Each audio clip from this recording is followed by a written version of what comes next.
The following program is being brought to you on the Voice America Business Channel. For more information about our network and to check our additional show hosts and topics of interest, please visit voiceamericabusiness.com. The Voice America Talk Radio Network is the worldwide leader in live Internet talk radio. Visit voiceamerica.com. The views and ideas expressed on the following program are strictly those of the host or guests and do not necessarily reflect the views and ideas held by the Voice America Talk Radio Network, its staff, and management.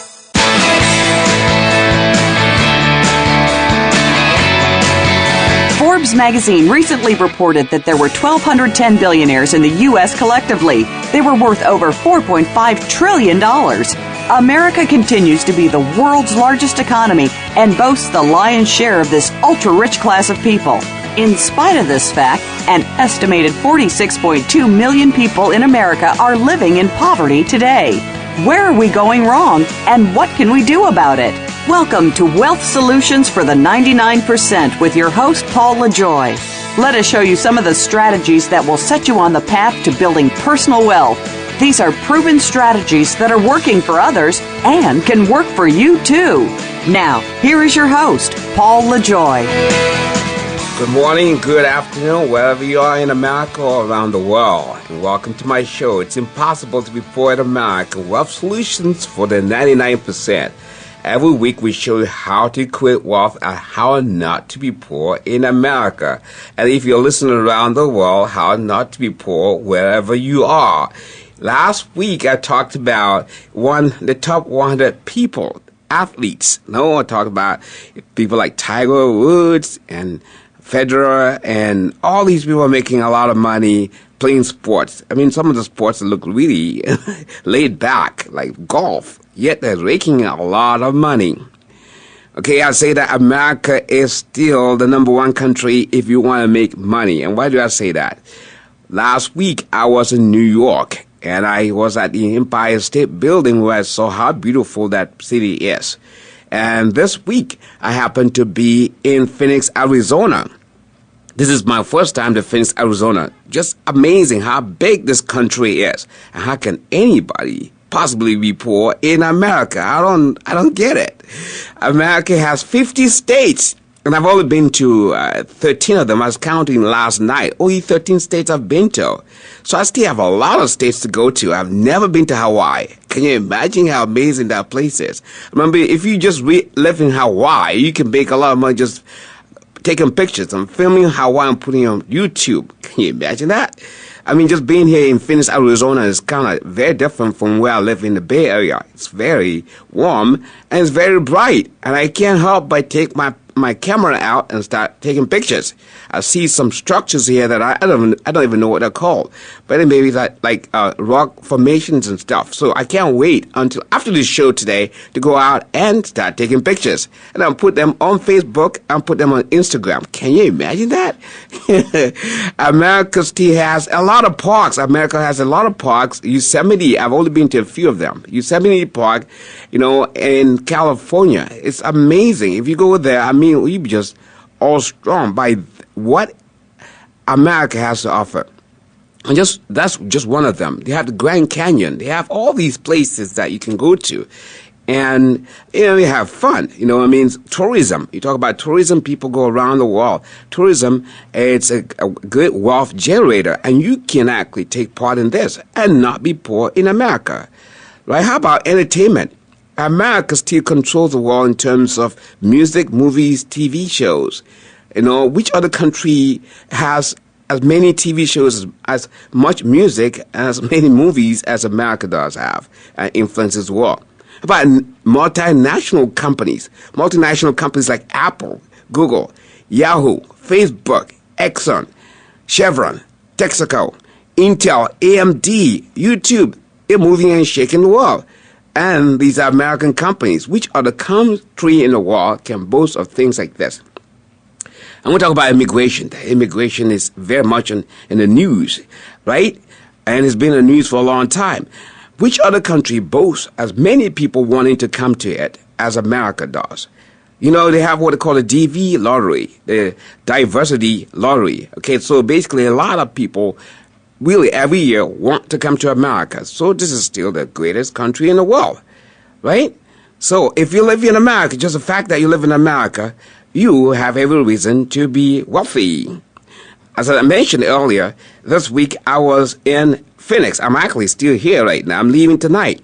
And I was attending the Leadership Summit where I met quite a few people that, like me, believe that it's impossible to be poor in America. And I strongly believe that. These are young people, middle-aged people, people in their 60s who all believe that it's impossible to be poor in America. These are real estate people in various fields. They came together talking about real estate and how to create wealth in real estate. And that's my field. That's something I happen to specialize in.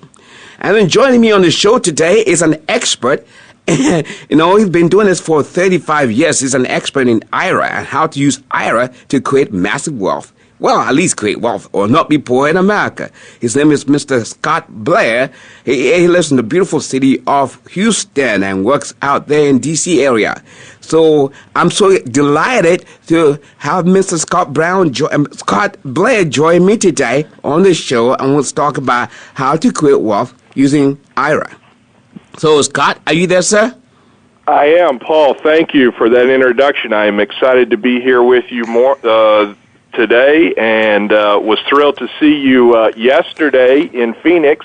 You know, what an amazing place America is, isn't it? We first met earlier this spring in the Baltimore, Washington area, and we run across each other yesterday in Phoenix, and then here we are connected via the Internet from halfway across the country. It is good to be an American, isn't it? It is. Okay. So, Mr. Black, can I ask you, have you been to other countries in the world?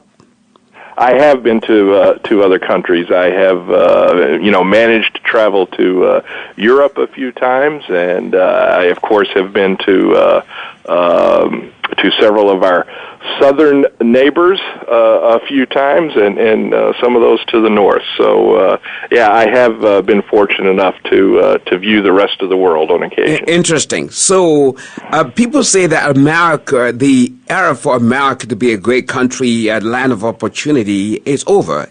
Would you say that era is over, or are we still in it? Oh, I think that we absolutely are in it. Paul, I will tell you that while I do believe in the American dream, and while I do believe that this, in fact, is the land of opportunity, I am concerned, as we spoke about over the last few days, about a bit of a crisis that we do have here in America. And unfortunately, I think we as investors, as you and I are, and as many of the folks who are on this broadcast today are investors, we're being diverted away from what the real crisis is. And while there is opportunity, in order to get to the opportunity, we're going to have to find our way through the crisis. And the crisis that I am speaking of is that of retirement plans and the performance on those retirement plan dollars, as we have sort of suffered the last 10 or 12 years through some abnormally rough waters. The returns on those retirement plans, those individual retirement accounts, those profit-sharing plans, and those 401ks have suffered dramatically. Paul, there are 10,000 baby boomers each day who are turning age 65. And since those baby boomers began to impact our economy, as they did shortly after World War II, by causing America to build more schools, by causing America to become an economy of consumerism, by forcing the home building industry to meet their needs as they began to develop their own families, and we began to see the development of the suburban populations. We now have a singularly unique crisis in that, from an investment standpoint, how will these 10,000 people a day fund their retirements? You know, we've had unusual rates of return for the last decade. My goodness, if I'm looking at my retirement plan and realizing that there have been times in the last 5 years when the value has in fact been perhaps half of what I thought it was going to be, and when I look at the rates of return and realize that in some cases I'm only earning 0.5% a year, when I look at that crisis And I try to put that up against my belief that this is still the land of opportunity. I've got a crisis. I have been told, and while I certainly don't speak any form of Chinese, I have been told in the past that the symbol for the word crisis and opportunity is exactly the same. It's a matter of the context in which you use that word. That's interesting, so Scott. That's interesting, Scott, because I speak Chinese, and that word is called jihui. Jihui. Basically that character, jihui. Jihui means opportunity. So crisis, last week I talked about there is an opportunity in every difficulty. Albert Einstein, that's what he said, opportunity in every difficulty. So every difficulty produces or actually gives us or gives birth to an opportunity. And without that, guess what? We'll still be living in caves, right? We'll still be living in caves today because guess what happened? When we were born or when the world was created, people, American, 200 years ago, 400 years ago, America really, look at America. We didn't have all these buildings. I mean, I remember being in Chicago beginning of this year and going to this great tower, and I was reading the history of Chicago. About 200 years ago, we only had a handful of people in Chicago, and today you go to Chicago, you got so many people that live there. So there is opportunity in every difficulty. And that's what we're going to talk about today. So let's start about defining what an IRA is. What's an IRA? What does it stand for? All right, great. Well, the IRA, as we oftentimes refer to it, is actually defined as an individual retirement arrangement. That's what the Internal Revenue Service calls it. More commonly, as you talk to people, you'll hear it simply referred to as an individual retirement account or an IRA. Interestingly enough, what the IRA is about is saving money, putting away money, growing wealth for your future, the financial future of you and of your family. It's about your retirement. It's about someday being able to quit that job and enjoy, Paul, what you describe as the land of the beautiful, and to be able to do so with our investment dollars instead of us working so very hard for our money. Hopefully we will reach a point in our life where our money works hard for us and we get to enjoy the benefit of that. Let's say I'm a W-2 employee. I can set aside a certain amount of money every year towards my IRA, towards my retirement account. Is that correct? That is absolutely correct. Under current law, as long as you've got W-2 income, then you can set aside $5,500 into this specialized investment account where the money will, from that point forward, continue to grow tax deferred. Now, if you're age 50 or over, you get a little $1,000 bonus on top of that, so you could set aside $6,500. And depending upon your individual circumstances, you may get an immediate tax deduction for that contribution, and at the very least, those dollars will grow between now and whenever you will need them at retirement, whether that's age 60 for you or 65 or 75 for you. Those dollars will grow without the impact of current taxation, and that's big. Yes. In so many of our states where, of course, we all are subjected to federal income tax, but in some places where we have to carry the burden also of state income tax, we quite easily could see anywhere from 35 to 50% of our current year investment earnings being taken away by taxation. So just imagine if you could grow those tax dollars on top of your investment dollars and not worry about that burden.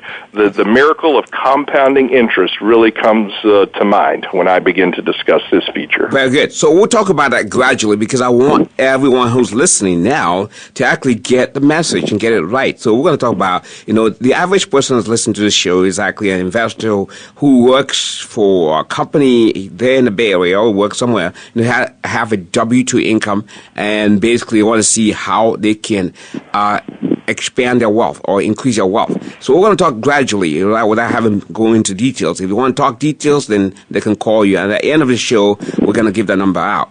But so we talk about this year, 2013, the maximum they can contribute if they have a W-2 income is $5,500, right? That is correct. All right. So now I'm curious, what's the number, the percentage of people who are actually taking advantage of this? Would you know? Well, that is an amazingly sad part of the story. You will find that while the number of dollars in retirement plans are huge, the actual number of people who are participating in those retirement numbers are very, very small. I would venture to say if you looked at a normal corporation that offers some sort of retirement plan, in many cases you'll find less than half of the employees participating in any sort of retirement savings program. And those folks who are not participating, unfortunately, Paul, may fall into that $41 million number that you're talking about, because the opportunity they are missing is huge. That is crazy. That's really crazy. And in terms of people who are self-employed, a lot of people are self-employed. Some people say, I don't want to work for anybody else. I want to work for myself. And so they go and set up shop and they work hard, very hard. Work harder than they're working for someone else. What about these kinds of people? How many of these people are actually setting aside money for their retirement?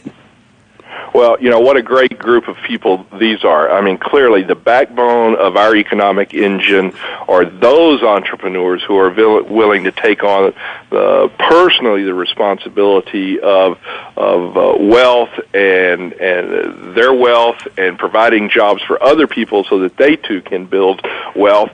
Sadly enough, though, many entrepreneurs get very wound up in the focus of their business, which is, interestingly enough, the key that makes them successful, that singular focus on what their job is, and they sometimes leave off to the side, ignored or unattended, the long-term opportunity to build wealth through these types of retirement plans. Probably, Paul, in reality, less than 20% of these small business owners are taking advantage of this great opportunity, once again, to build tax-free wealth. That's interesting. That's very interesting. So if you're listening today and you're a small business owner or a business owner and you don't have an IRA account, a self-directed IRA, I strongly recommend that you start one this year. So, Mr. Blair, let's ask you, what for W-2 people, the maximum they can contribute is $5,500. How about self-employed people? How much can they direct to their self-directed IRA?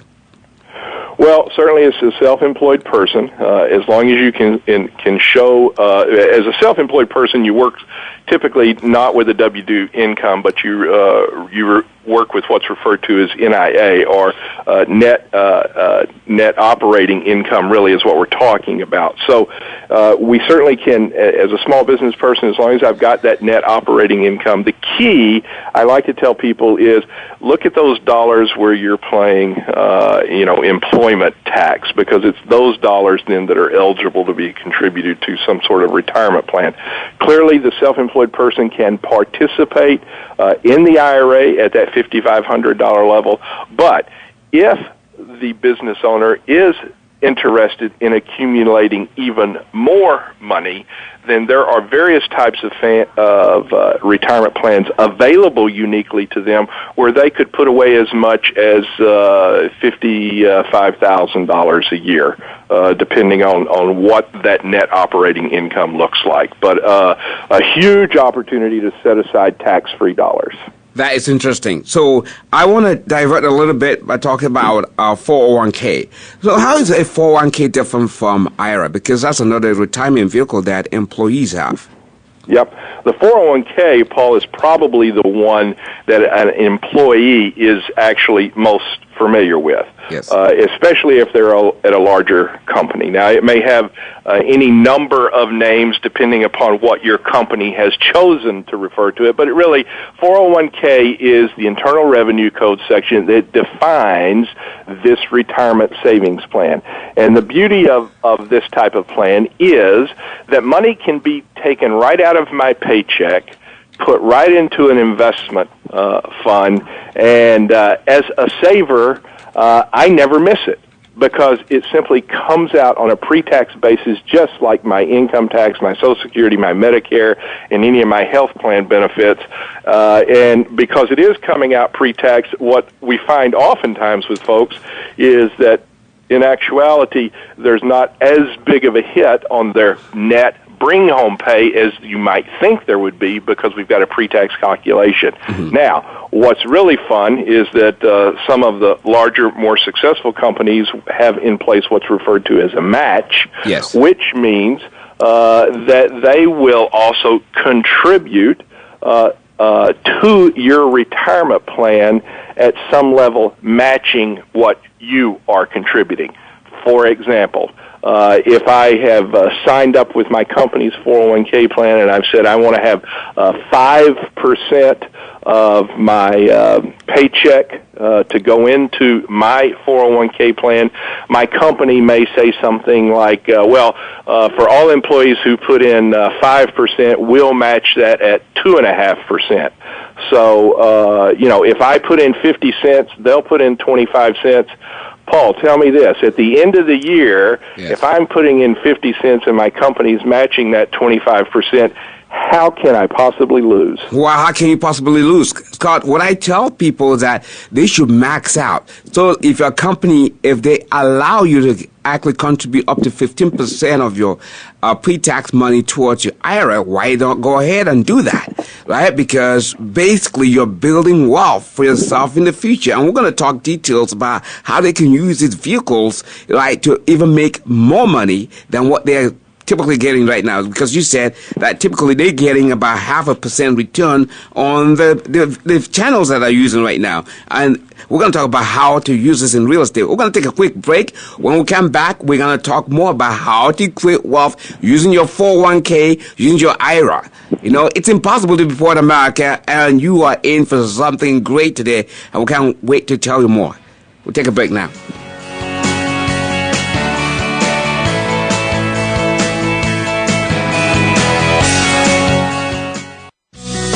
Be sure to friend us on Facebook. You can do it right now. Visit facebook.com/Voice America or search for us at keyword Voice America.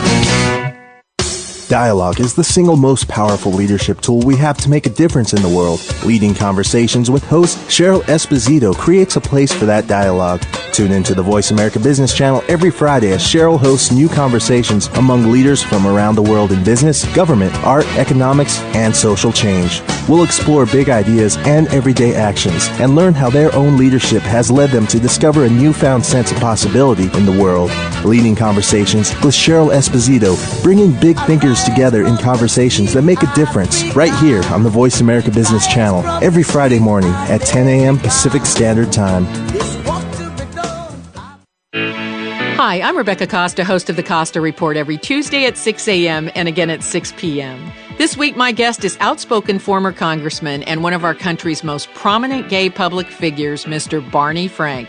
He'll be with us to talk about the Supreme Court's ruling on DOMA and how the Obama presidency is doing in its second term. Don't miss Barney Frank this Tuesday at 6 a.m. and again at 6 p.m. on the Voice America Business Channel.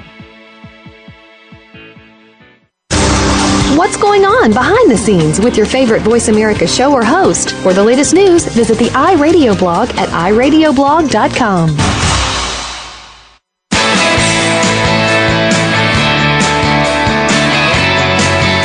You are tuned in to Wealth Solutions for the 99% with Paul LaJoy. We'd love to hear from you on today's program. Please call in to 1-888-346-9141. That's 1-888-346-9141.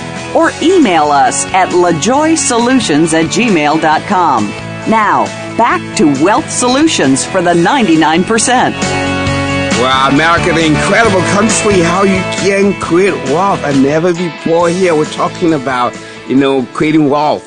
We talk about wealth solutions for the 99%. If today you are not happy where you are, and we're not talking about you, maybe someone that you know, some relatives, some friends, some colleagues who are not creating wealth for themselves because sometime in the future we're going to retire. But why do you wait until you retire? We can start creating wealth right now. We can start enjoying the American dream right now. Just before the break, we talked about in the IRA, we talk about different kinds of IRAs. We talk about 401k, and we'll talk about matching your company, if your company provides a match, then you should take advantage of that. So, Scott, let's talk more about companies matching that. I talked about 15%. Is that the norm? Some companies can go up to 15%. Can they allow up to 15%? Well, certainly the company can do whatever they would like in terms of an employee benefit, and oftentimes these matching features are tied to some sort of profit sharing contribution depending upon the results the company has had in the year. Typically, though, as they begin, what you will see is some formulation, perhaps that says, as a company, we will match you dollar for dollar on your first 3% of your contribution, and then we will match you 50 cents on the dollar for your next 4% of contribution. And I know that probably sounds a little complicated just hearing the words over the radio here. But what that means is that as an employee, if I were to put in, if you go through those numbers, if I put in, 7%, then what the employer has basically done is to put in an additional 5%. But check with your company, because those contribution matches could be significantly higher and certainly less complicated. I've just sort of outlined what you may see. So if you go in to talk to someone in your HR department on Monday and ask the question, don't be surprised if you hear something along what I just described, and be thrilled if you hear something more simple and even bigger. But wow, what a way to quickly accumulate wealth. And as we said, this is going to be done pre-tax, so depending on where you are, that dollar is actually incrementally worth, on a pre-tax basis, maybe 30 to 50% more than what it was on an after-tax basis. Plus, now we've got a match from our employer. No wonder that retirement market now, total retirement market, has a value close to $17 trillion, Paul. A lot of money, because a few people, in fact, are taking advantage of it. It could be much bigger if more people took the time to really see what their opportunity is. That's just amazing. That's astounding. I was reading in Forbes today that if a young person at age 25 contributes $5,000 and growing at a rate of 8% until the retirement age of 65, that young person would have accumulated up to $1.4 million in her account. Can you imagine that? Only $5,000 a year for the next, how many years? Maybe next 35 years. She will, by the time she retires, have $1.4 million in her account. How amazing is that? And yet, like you said, many people are not taking advantage of that. But today is the beginning of the rest of their life, so they can start today. Isn't that true? Absolutely. And, Paul, that $5,000 a year, just doing the math here quickly in my head, is just a little over $400 a month. And if then we take into account the fact that we have an income tax reduction because that $400 is contributed on a pre-tax basis. Let me tell you, if you look at your individual paycheck, whether you receive that paycheck, every Friday or every 2 weeks or on the 15th and the 30th or however you're paid, I think that if you really were to talk with someone at your company about what's the net effect of me setting aside this $5,000 a year, two things you're going to be amazed about. One, it's really not going to hurt your bring-home pay that much. And number two, carrying out, Paul, what you just described, you'll be just absolutely floored at the wealth that you can create. Did you think, as a young person, a young millennial, as you are described, in your 20s, if you, in fact, set aside a few $100s a month, can you imagine that someday you'll be a millionaire? Exactly, a millionaire. We have a lot of millionaires in America. We even have billionaires in America, and there's nothing stopping you, if you listen to the show today, from becoming a millionaire by the time you retire. But wait, Scott, I want to talk about the Roth IRA, okay? I want to talk about the Roth IRA, and then we're going to talk about how to use Roth IRA in real estate, because this show is all about real estate, creating wealth using real estate. So what's the difference between the traditional IRA and the Roth IRA? Wow, what an exciting conversation this is now, Paul.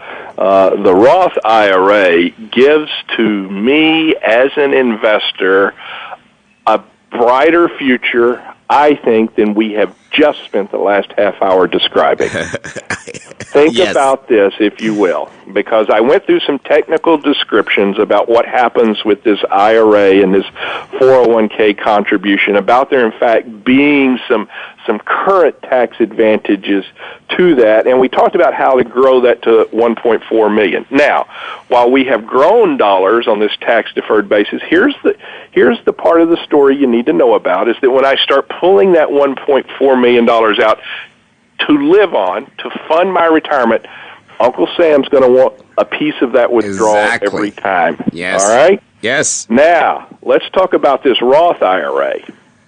I set those few $100s a month aside, but I don't get to take a tax deduction for it. Uh-oh. Right. Did that make it a bad thing? No. I don't think so, because wait till you hear Chapter 2. Yes. Now when those few $100s 25 years from now have grown to that $1.4 million, and I decide to start pulling that money out, Paul, how much tax do I have to pay on that $1.4 million? Zero. Zero taxes. Right. I tell people it's sort of like this, because when we step off into these into doing these numbers and talking about these advanced financial concepts, I know some people hearing it for the first time are going, this now I'm really, really sort of confused. Well, let me give you a real simple example that I think beautifully illustrates what I am talking about. We began here in America as an agrarian society, didn't we? We were farmers when we first started, right? Yes. So if the colonials came to you and said, Paul, here's what we want to do. We are going to give you these seeds tax-free for you to plant, but when it comes time to harvest, we want a piece of all of your bounty. Yeah. Or they're going to say, Paul, we're going to charge you just a little bit for these seeds that you're going to plant. Yeah. And when you go to the field in the fall to harvest your bounty, we don't want any of that. Yes. Would I rather pay tax on my seeds, or would I rather pay tax on my harvest? I pay tax on my seeds, not pay tax on my harvest, because guess what? My harvest would be what I want it to be, right? I would more excited because I would plant more, right? And I pay less right now and harvest more, and I don't have to worry about taxes. Isn't that the case with Roth IRA? That is the Roth IRA perfectly. Can you imagine that? Setting aside a few seeds or a few $100s that at some point in the future I'll get to use as I wish, completely tax-free. Yes. Now that's opportunity in America, it seems to me. It is opportunity. And guess what? Now, let's talk about real estate. How to use your Roth IRA towards real estate. And let me give a little scenario. Last year, an investor, okay, who believes in me, invested $90,000 of a traditional IRA with me, buying real estate, a piece of real estate, bought it there in the Bay Area for $214,000. We sold the same property for $415,000, and of course, at the end of the day, I gave her a check for $27,000. That was a good return on the money. Good return on the money. Unfortunately, this money is in her traditional IRA. Imagine then if she had taken this money, her IRA, and converted it into the Roth IRA. Whatever she made out of the $27,000 that I gave her would be tax-free. Am I correct to say that? You are absolutely correct. Now, I don't want to I don't want to create any false hopes. Please understand that there are complexities to this, and I don't want to run amiss by us not explaining it. But it's not hard. It's just that we got to kind of understand where you are individually. What are you trying to accomplish? So where are you today? Where do you want to be in the future? How does this Roth fit? Because keep in mind, this is about retirement dollars, and real estate is a fantastic investment choice, it seems these days, for the Roth IRA. And if you want to build that wealth for that future retirement, it's perfect. That $27,000 you just described, imagine all of that tax-free to be used when you get ready to retire at some point in the future. Can you imagine if she had converted the initial IRA, $90,000, and made it a Roth IRA and paid taxes on that $90,000, okay? And now when she invested with me, let's say instead of investing $90,000, she's investing $80,000 after paying Uncle Sam $10,000 out of her $90,000. Now the $27,000 that she made from her IRA, from her Roth IRA, becomes tax-free. And now she takes the same amount of money, just recycles it many times over. By the time, you know what, she doesn't have to wait till she's 65. She doesn't have to wait till she is 59 and a half years old. She can retire anytime. Am I correct to say this? Well, I don't want to get overly complicated here again because we have such a short time period. Yes. You do mention 59 and a half. That does become somewhat magical because on these withdrawals, the IRS considers that to be your first retirement date that you can pull money out of all of these retirement plans, traditional, Roth, 401k, profit sharing, where they do not penalize you. There is a 10% penalty if that money is pulled out prior to that age 59 and a half. Now, with that said, there are a few exceptions to that.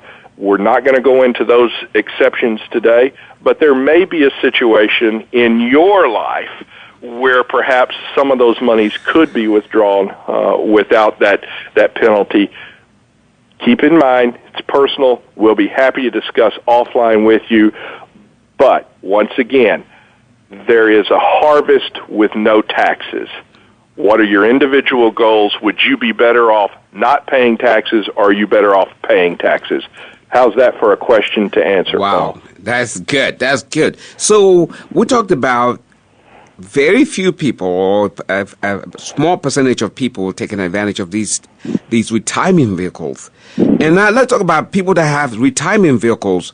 What percentage of them are actually using these vehicles to invest in real estate, especially in the current market? Well, Paul, there are less than 2% of all of the people who have monies in retirement plans who are using those dollars in what we refer to as truly self-directed IRAs, which means that 98% of the people are stuck in traditional investments, realizing that 0.5% rate of return, or realizing the volatility in a group of mutual funds like we have suffered through for the past 10 or 12 years. Less than 2% are actually taking advantage of other investment classes that may, in fact, create a more stable, a more predictable, and certainly a more diversified portfolio. So of the 2% or less who are using self-directed, probably, Paul, even less than half of those folks are actually using the retirement plans for real estate. fascinating to me as I am sitting here. If we do a little mental math on that, what we come up with is perhaps only 1% of the people who have retirement plans are investing in real estate. Wow. Paul, when else have we heard about a 1% group here in America? We have. Wow, that's amazing. $17 billion or $1 trillion in retirement. Yet you only have less than 1% of those being used in real estate. And I just described someone who spent $90,000 and made $27,000, and that's just the tip of the iceberg. Just this month, I have someone who invested $100,000 in real estate. We bought a short sale, and she made $89,000.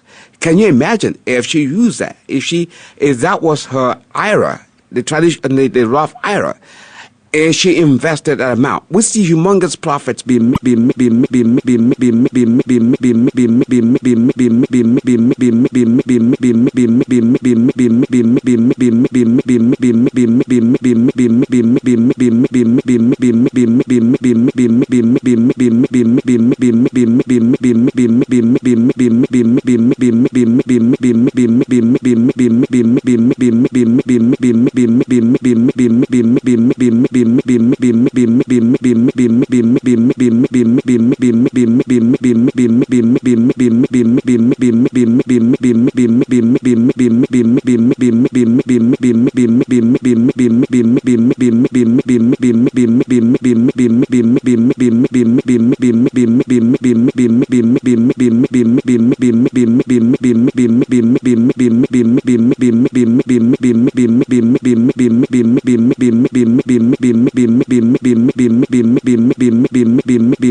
bin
bin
Please